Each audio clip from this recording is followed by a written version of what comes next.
This video is a quick description of the demographic disaggregation report for the annual assessment report. I just want to begin by saying you can get there by going to shortlinks.d214.org annual assessment and then either clicking this demographic disaggregation button, or you can click this demo tab at the top. Please review the other videos, the overview video especially, which will talk about some of the different tooltips and interpretation. I will also include this. Essentially, the way this is set up is that you have multiple modules that you can view at any one time.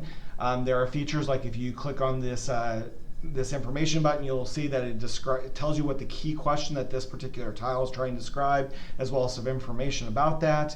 You also have parameters where you're going to set what test that you want to look at, whether you're looking at your home school, your serving school, or whether, which is the same as sort of like your calendar school and infinite campus, like where you're actually taking most of your courses, or whether you want both the home and serving school, which would exclude any students who are being served off site or out of their home school. You choose whether which score level you want, what score you want to look at, and then also what cohort you're trying to look at, and then within this school type, which building you want. You can then also disaggregate by different demographics. So I could say I want to look at ethnicity collapsed, and then also within that by gender. But I could also say I only want to look at white and Hispanic students. I can choose ethnicity collapsed, which shows me all of these different groups. But then I could filter out by unchecking the Asian, Black, Other, and Null, and then I would only see white and Hispanic. There are essentially 4 different kinds of data at this point that are available. 3 of them are only available for the EBRW and the math because they are based on those scores alone. You have a mean and distribution, which is this first tile.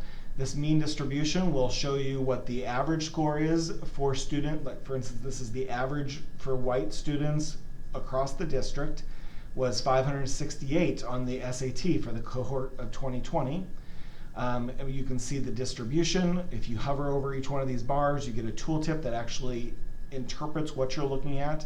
Again, if I go to this little information button, it tells me more information about that. It also tells me that this green line is the overall school mean, and then each one of these blue lines are the mean. So this 568 is what you see here as well.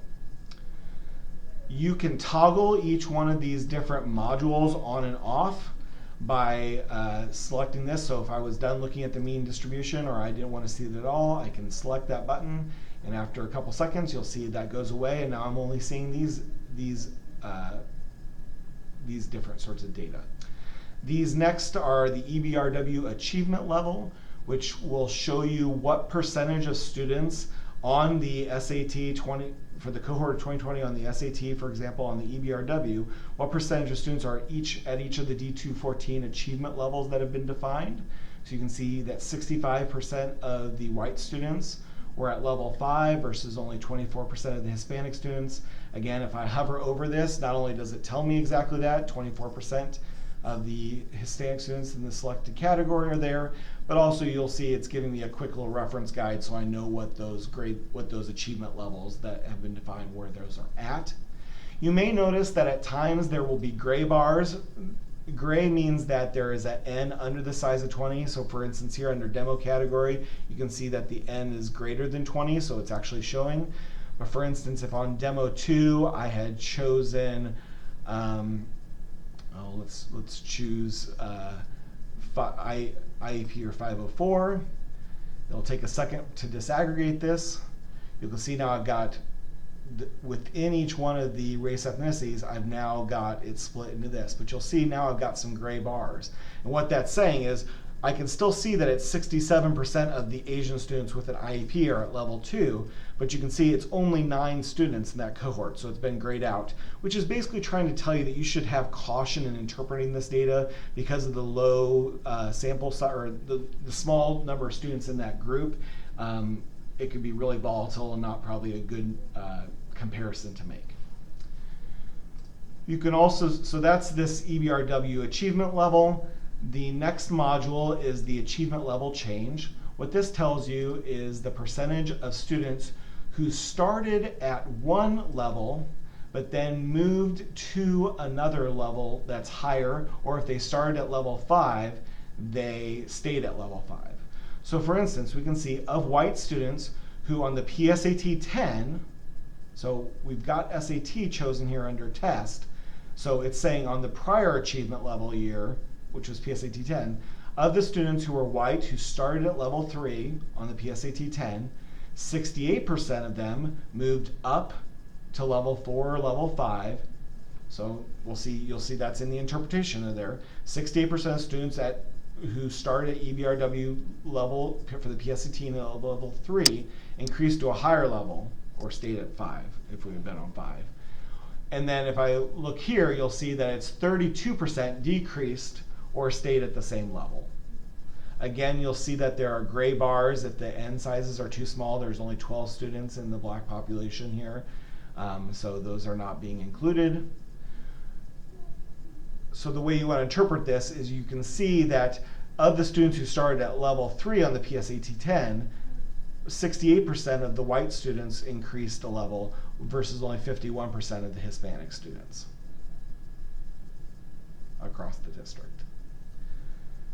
On the other data, the last data module that's available, again, these last three, the achievement level and the grade level, are only for EBRW and math scores. You can see what percentage of students are at each grade level as defined by the College Board's benchmarks.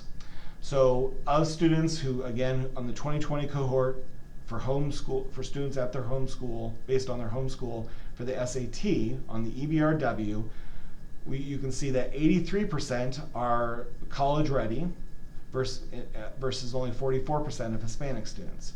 Again, if I were to select on this, it interprets that for me. If I were to hover over this I, you can see it's actually telling me what that key question is and how I might understand this a little bit better. If I wanted to see who those actually students were, or say for instance I wanted to see who are these students who are these 2% of students, these 33 students who are still at grade level 9, I can select this and you'll see it says View Students. I can select View Students, and now it is filtered to those 33 students here, and it has listed them. And it shows me what their scores were on the EBRW and math for each of the assessments they've taken. If I hover over one of these, you'll see I can actually go to an individual student assessment profile, which I won't do right now, but provides a lot more context on the individual student. I can also export those students by either copying, which will put it on my clipboard and I can paste it in Excel, or I can hit this CSV, which will generate a file which can be downloaded.